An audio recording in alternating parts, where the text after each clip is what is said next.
They called it a riot. That word is a broom. It sweeps responsibility into a neat pile and pretends the floor was always clean. But in 1919, what erupted across America was not some spontaneous storm of both sides. It was a season of targeted racial violence, a national fever, a public performance of power, and the soundtrack was a lie repeated until it sounded like common sense. Know your place. So let's do the thing history often refuses to do. Let's keep it intact. No soft focus. No, it was a different time. Quietly asks you to forgive it. A different time still has the same human organs inside it. Fear, pride, hunger, shame, the need to belong, the urge to dominate. Ask yourself this first question, and don't answer quickly. What does a country do when its idea of itself depends on someone else staying beneath it? 1919 sits in the aftershock of World War I. Men come home trained to kill and told to be grateful for the chance to work. Jobs are scarce. The cost of living bites. The air is electric with labor conflict, political paranoia, and a restless population looking for someone to blame. Then, add another ingredient. Hundreds of thousands of Black Americans are moving, leaving the South, leaving the old rules, leaving the farm rows and the threat that a wrong glance can become a death sentence. They're going to Chicago, to Washington, to Omaha, to places where the factories hum and the pay is real and the promise is not freedom, but room. Room is dangerous to a system built on containment. And here comes the part people skip because it makes the story harder to digest. Many white Americans did not simply dislike Black progress. They experienced it as theft. Not of money, not of property, of identity, of status, of the silent wage they had always been paid for being white in America. So when Black veterans returned from war wearing uniforms, standing taller, expecting the rights they fought for, it did something to the national imagination. How do you tell a man who survived trenches and artillery that he must step off the sidewalk? How do you enforce lower on someone who has been trained, armed, tested, and now refuses to flinch? You enforce it with mobs. You enforce it with law. You enforce it with newspapers that call the hunted criminals. You enforce it with police who arrest the defendant and excuse the attackers. You enforce it by renaming the violence so the public can swallow it. That's why riot was so useful. A riot is a weather report. A riot is chaos. A riot suggests nobody is in charge, which means nobody is accountable. But go city to city in 1919 and you see patterns, not accidents. A rumor, a headline, a spark, then a crowd that forms with purpose. Black neighborhoods invaded, homes burned, bodies beaten, businesses destroyed, families displaced. And when Black people defended themselves, when they did what any human group does when cornered, the story flipped. Suddenly the problem wasn't the mob, it was the resistance. So here's another question. And it's the kind that makes people uncomfortable because it's about language, not just violence. When power harms you, what does it call you so that the harm sounds reasonable? Thug, agitator, outside influence, dangerous, uprising, riot. A society does not only build itself with bricks and laws, it builds itself with adjectives. Now let's talk about the hate. The kind that isn't loud at first. The kind that feels practical, even rational, even necessary to the people carrying it. Why did so much resistance exist? Because equality is not only moral, it is economic. It changes who gets hired, who gets paid, who gets to live where, who gets to vote, whose children get better schools, whose voice is treated as authority. It changes who gets to be normal.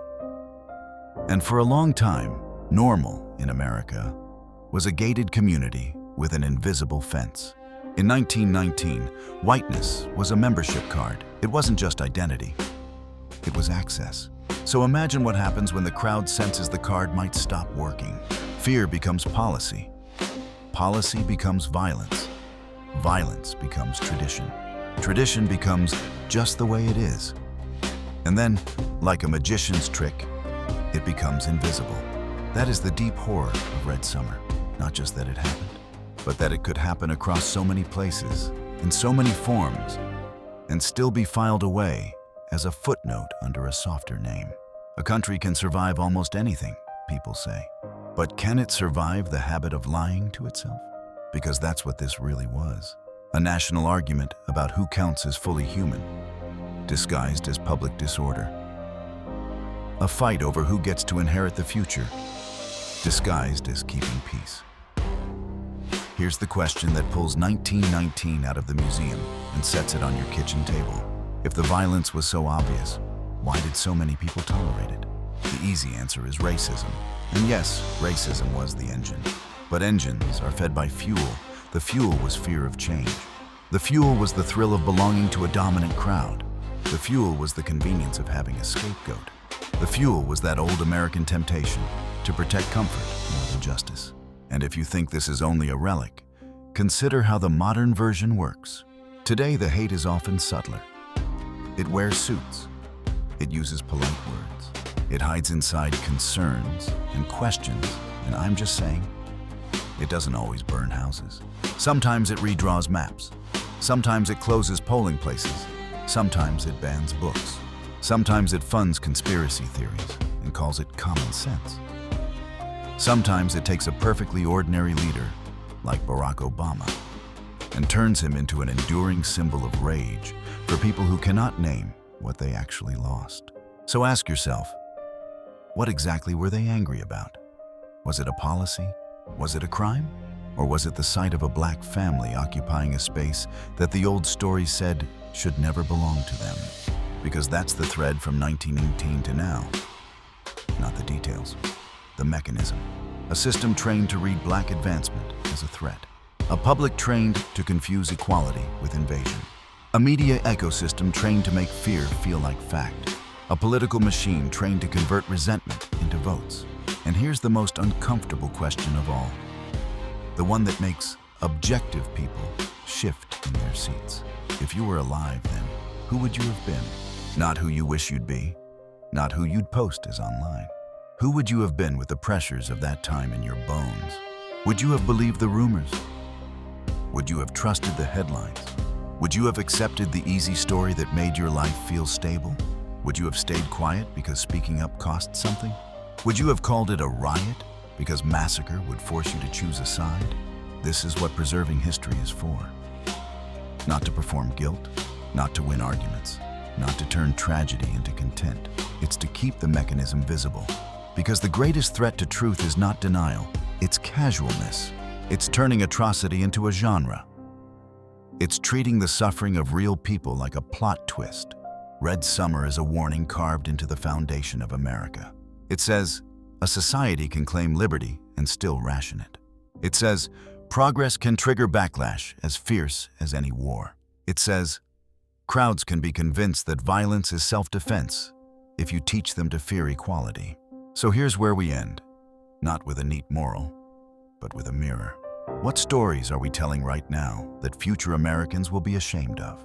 What words are we using to soften what's happening? Who benefits from the softening? Who pays for it? And if the past is a machine that keeps trying to rebuild itself, then the only way to stop it is to recognize its parts. The rumors, the labels, the silence, the comfort, the permission. 1919 wasn't just a year, it was a test. And the question it asks us is simple, brutal, and still unanswered.